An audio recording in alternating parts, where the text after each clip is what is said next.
அன்பின் உறவுகளுக்கு வணக்கம். தேசிய தலைவர் மேதகு பிரபாகரன் அவர்களின் பிறந்த நாள் அன்று வெளியிடப்பட்ட பாசறை பட்டறையின் லெப்டினன்ட் கதிரவன் குறும்படம் பற்றி உங்களோடு சில வார்த்தைகள். எங்கள் மண்ணிலே சிங்கள இராணுவத்தினரால் இழைக்கப்படுகின்ற கொடுமைகள், அதனால் ஏற்படுகின்ற வலிகள், வேதனைகளை சுட்டிக்காட்டும் விதமாக இந்த குறும்படம் தயாரிக்கப்பட்டிருக்கிறது. திருமதி ஆனா சாவித்திரி அவர்கள் போரும் வலியும் அந்த சிறுகதை தொகுப்பில் இவன் என்ற பிள்ளையில் என்ற ஒரு சிறுகதையை எழுதியிருந்தார். அதை அடிப்படையாக வைத்து இந்த குறும்படத்தை நாங்கள் தயாரித்திருக்கின்றோம்.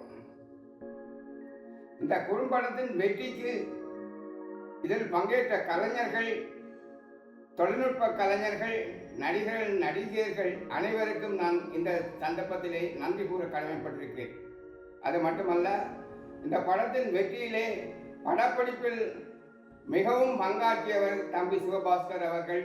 அவருக்கும் இந்த படத்தை சிறப்பாக இயக்கிய தம்பி திருப்பதி ராஜா அவர்களுக்கும் இந்த நேரத்திலே இதன் தயாரிப்பாளர் என்ற வகையிலே நான் நன்றிகள் கூற கடமைப்பட்டிருக்கிறேன். இந்த படத்தை பாருங்கள்.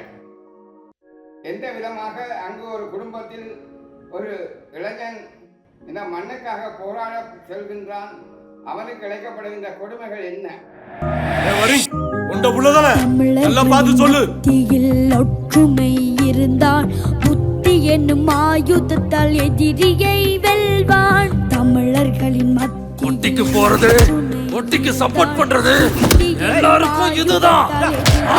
நீங்கள் அனைவரும் பாருங்கள். நீங்கள் பார்ப்பது மட்டுமல்ல, உங்கள் உறவுகள், நண்பர்கள், வெளிநாடுகளில் உள்ளவர்கள் எல்லோருக்கும் இதன் பிரதியை அனுப்பி வையுங்கள். எல்லோரும் இதனை பார்க்க வேண்டும். அங்கு நடைபெறும் துன்பங்கள், துயரங்களை அனைவரும் புரிந்து கொள்ள வேண்டும் என்று இந்த நேரத்திலே உங்களை கேட்டு உங்களிடமிருந்து அன்புடன் விடைபெறுகிறேன். நன்றி, வணக்கம்.